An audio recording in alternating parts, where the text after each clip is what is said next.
Number 1, pray as if it's your last prayer. I know we've heard people say this, and I know sometimes the imam or the person leading the prayer will say, pray as if it's your last prayer, but it's rare that people actually internalize what that means. What this means is that this prayer itself could be the very last time you get an opportunity to pray to Allah subhanahu wa ta'ala. It could be the last time that you've gotten a chance to ask Allah for forgiveness. And if you can imagine that this is the last prayer that you will ever pray, you'll find yourself slowing down in your prayer and taking your time, inshallah ta'ala. Number 2, physically let your body come to rest in each and every position in the prayer. So when you go into ruku', let your bones in your body settle.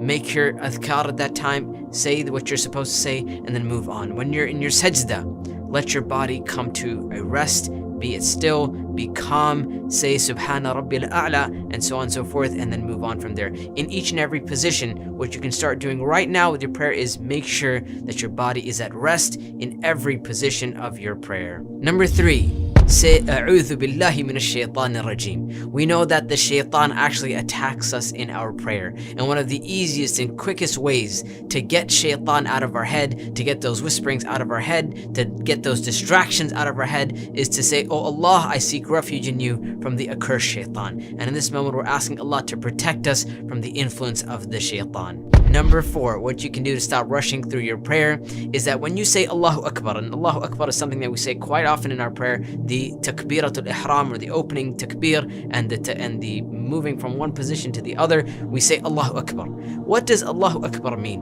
Allahu Akbar means that Allah is greater, meaning anything that we are doing, anything that we were doing before our prayer, anything that we would want to do after our prayer, anything that is making us rush through our prayer, Allah is greater than that. So every time you say Allahu Akbar in your prayer, remind yourself of one thing that Allah is greater than.